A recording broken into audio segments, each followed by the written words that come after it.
Previously, Gu was captured by a guild and called out for Shen to save her. Shen, in a bid to help, revealed the hidden boss location to the guild leader, but they didn't believe him, which angered him. Suddenly, a massive roar came from a nearby cave, and the guild leader ordered an attack on the boss. One member returned Gu, but the rest of the guild fell into Shen's traps meant for the boss. Now to this week's chapter. The boss approaches the front of his cave, intrigued by a noise. He sees Yan Cheng caught in a trap. Yan Cheng glances up in surprise, and the boss roars down at him. The boss emerges from the cave, his eyes blazing crimson. He lets forth a thunderous roar, indicating his readiness for combat. Yan Cheng senses the intensity of the roar and looks up at the boss, recognizing he is like a little rock next to a mountain.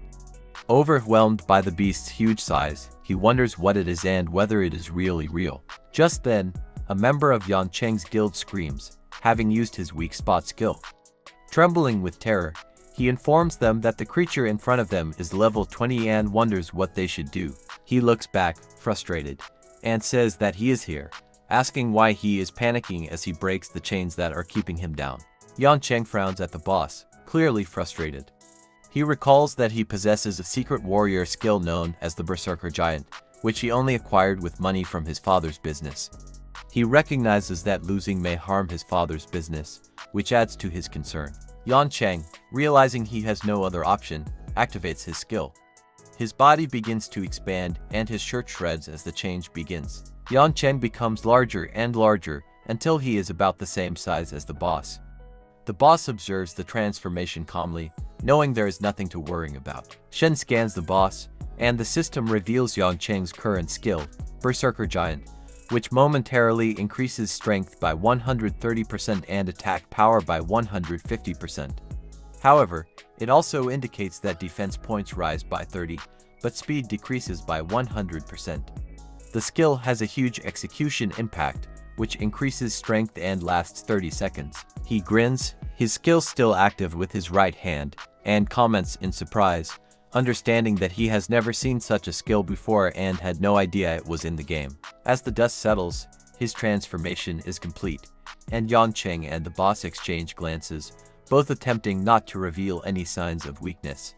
The tension in the air is obvious as they prepare for the approaching battle. Meanwhile, Gu stares up at him, eating on some fish meat, and wonders whether he'll give up on the objective now that other players have begun battling the boss. He comments that there's no rush and suggests letting them have fun, smiling as he watches the fight from behind a rock. Suddenly, voices yell out, praising Yan Cheng's incredible abilities and vowing that no one can stop their guild. Yan Cheng, in berserker form, stands tall and ready for battle. The boss locks onto Yan Cheng, his eyes glowing red as he lets out an aggressive growl. Yan Cheng feels confident, knowing he has skill boosts and his guild's healing support. As long as he doesn't get one shot, he believes he'll be okay.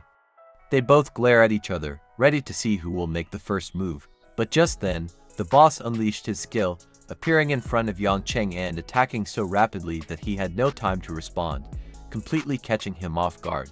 The boss smiled with an evil grin, hoisting Yan Cheng in the air to demonstrate his dominance and demonstrate why he is the strongest in the area. Yan Cheng's guild was absolutely stunned by what had just took place, while Shen was confused, understanding that the boss had essentially one-shot Yan Cheng. He activates his skill to analyze what just happened and discovers that the boss has a skill called Steel Peak Claw, which deals an instant 800 damage with activation speed of just 0.7 seconds. The worst part is that it ignores defenses entirely. He starts to sweat, realizing just how dangerous this skill really is. He wonders why he hasn't been sent to the respawn location yet, and looks up to discover that he still has 80 HP remaining. He realizes he wasn't one-shot after all, but he also recognizes that he is in a terrible situation right now. But just then, he gets lucky as the boss throws him aside like trash, possibly unaware that he's still alive. He smashes into the ground, while his guild members struggle to process the fact that their leader has been defeated. As the boss stands there, surveying the area, the guild members take the chance to run away. Panic grips them as they flee for their lives, not thinking about anything but themselves. One member wonders how this could have happened and thinks that joining this guild was a waste of time. Shen watches him run past and realizes that they didn't even lower the boss's HP at all, concluding that he'll have to do all the work himself now. He watches as the guild rushes back into the forest, then turns back to the boss, thinking the guild was a waste of time. He realizes he could have started the battle already and used the traps he had set up earlier if they hadn't messed up his plan.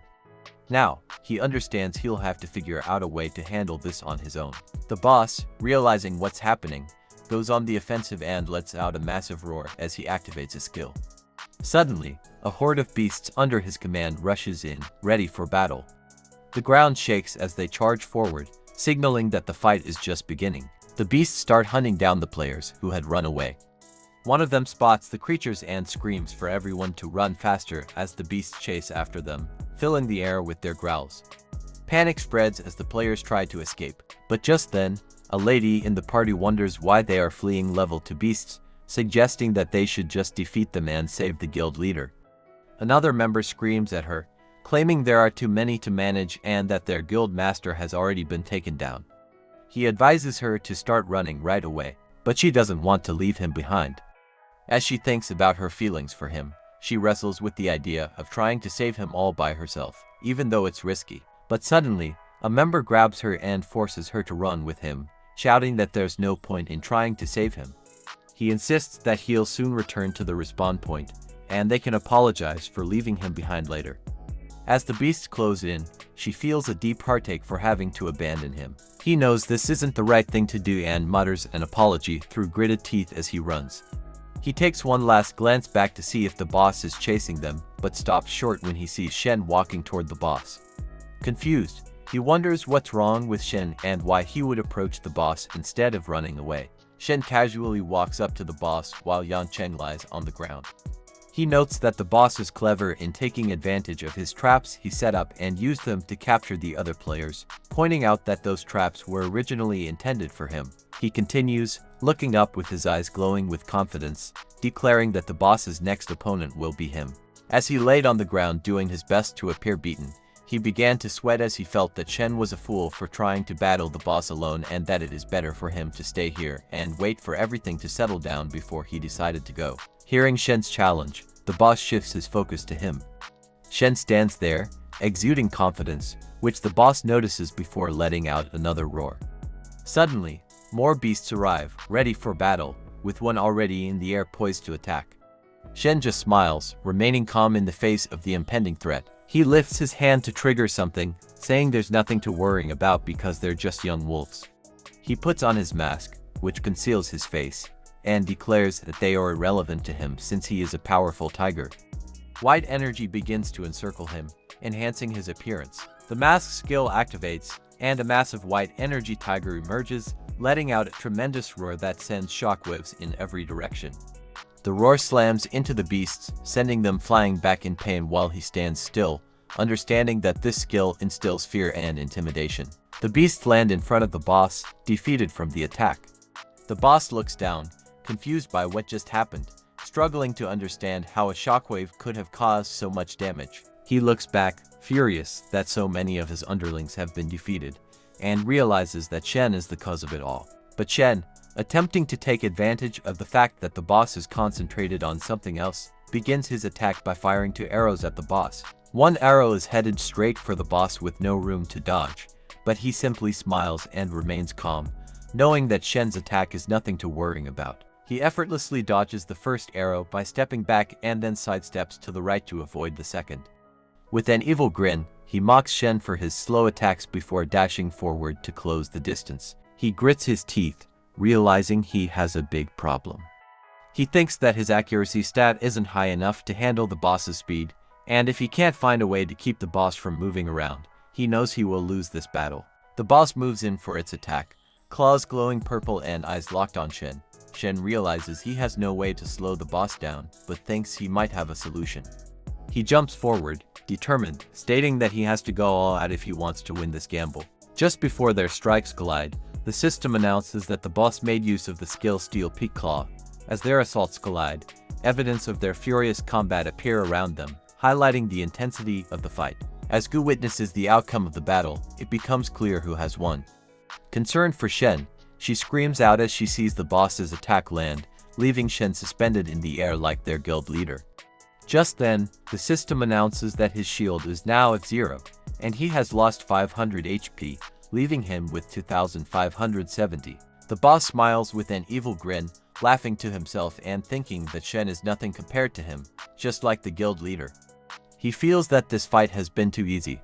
Just then, Shen, visibly worn out from the attack, comments that the boss seems to enjoy laughing. Feeling the effects of the blow, he closes one eye and begins to mock the boss, stating that if the boss thinks he can't dodge his attacks, he's wrong. Shen knows he needs to find a way to keep him still. Thanks for watching. If you enjoyed it, please subscribe and like. It really helps me out.